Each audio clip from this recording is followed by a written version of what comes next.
Hello అందరికీ. మేము సంక్రాంతికి అమ్మమ్మ వాళ్ళ ఇంటికి వెళ్ళాం కదా. అక్కడ చేపల పులుసు స్పెషల్గా చేసుకున్నాం. ఆ చేపల పులుసు స్పెషల్ ఏంటి అనే కదా. ఈ స్పెషల్ ఏంటంటే కట్టెల పొయ్యి మీద చేపల పులుసు ఎంత టేస్టీ ఉంటుందంటే అంటే చాలా బాగుంటుంది. సో అది మీకు చూపించాలని చెప్పి నేను ఈ వీడియో చేస్తున్నాను. ఈ చేపల పులుసులో నేను కొత్తగా చూసింది ఏంటంటే మెంతమాకు, మెంతం కూరాకు అనేది చేపల పులుసులో వేస్తారంట. దానికోసం మంచి ఫ్లేవర్ వస్తుంది అన్నమాట అది వేయడం వల్ల. అందుకనే మా అత్తమ్మ కొంచెం చిన్న చిన్న పీసెస్ లాగా కట్ చేసుకొని అవి పక్కన పెట్టేసుకుంది. వీటి కోసము ఆనియన్స్ పొడవుగా కట్ చేసి పెట్టిన తర్వాత ఒక 4-5 ఆనియన్స్ అనేవి ముందు ఫస్ట్ మనం మార్నింగ్ ఏదో ఒక వంట చేస్తాం కదా కట్టెల పొయ్యి మీద, ఆ నిప్పులల్లోనే ఒక 4-5 ఆనియన్స్ వేసి ఆనియన్స్ కూడా బాగా కాల్చారన్నమాట. మంచిగా కాల్చిన తర్వాత అవి కూడా పక్కకు పెట్టేసుకొని ఇంకా మా మా ఫ్యామిలీకి సరిపడా ఒక మంచి గిన్నె పెట్టేసి ఆయిల్ పోసేసారు. తర్వాత చింతపండు అనేది చిక్కగా పిసుకోవాలి, అట్లయితేనే బాగుంటుంది.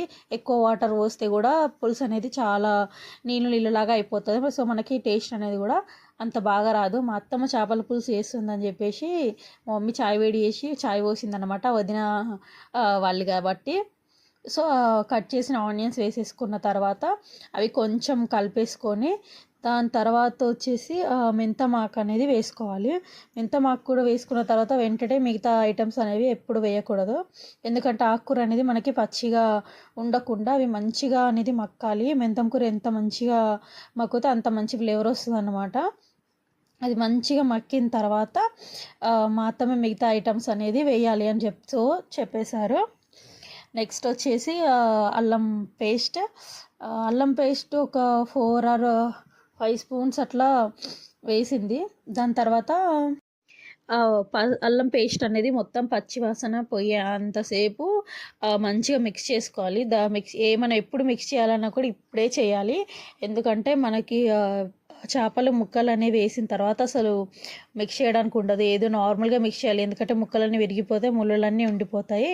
మా మమ్మీ ఏం చూపిస్తుందంటే మా మమ్మీ చూపించిన గ్లాసులోనంట వాళ్ళు చిన్నప్పుడు కళ్ళు ఆ గ్లాసులోనే తాగేవాళ్ళంట.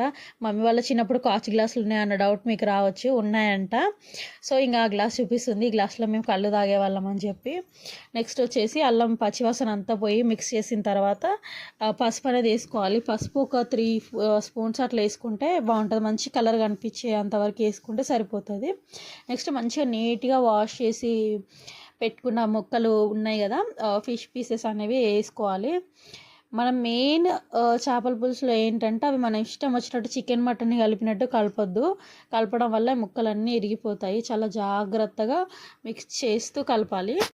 కొంచెం మక్కనివ్వాలి. ఇవి నిదానంగా మిక్స్ చేసిన తర్వాత చింతపండు పులుసులోనే ఉప్పు కారం అనేది వేసి ఉప్పు అనేది మంచిగా మిక్స్ అయ్యేంత వరకు మిక్స్ చేసి ఆల్రెడీ ముందుగానే పెట్టేశారు. ఎందుకంటే ముక్కలలో వేస్తే మనం చేపల ముక్కలు అనేది ఎక్కువ కలపడానికి ఉండదు కాబట్టి ఇలా చింతపండు పులుసులోనే ఉప్పు కారం అనేది వేస్తే ముక్కలకు కూడా మంచిగా పట్టిద్దంట.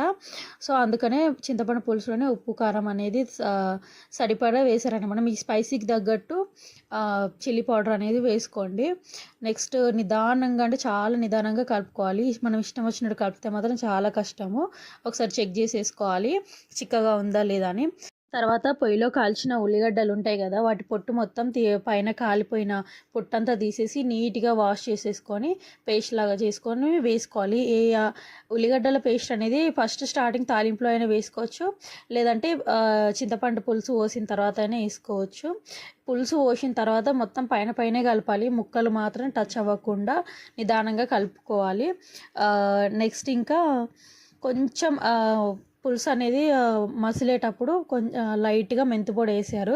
ఎందుకంటే ఆల్రెడీ అత్తమ్మ మెంతమాకు వేసింది కాబట్టి మెంతిపొడి ఎక్కువ వేయలేదు.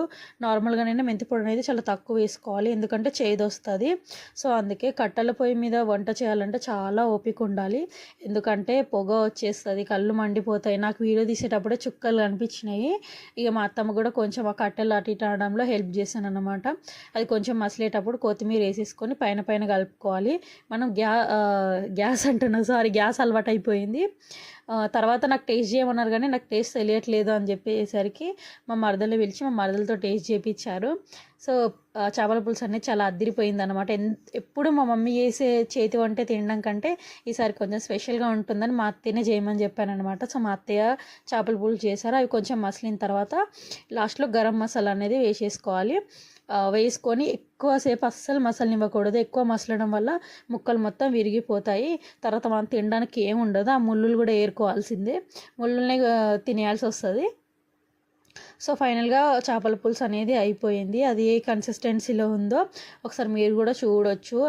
ఆ గంటతో చూపిస్తున్నాం కదా, కొంచెం చిక్కగా ఉంటే సరిపోతుంది. Thanks for watching. Okay, bye.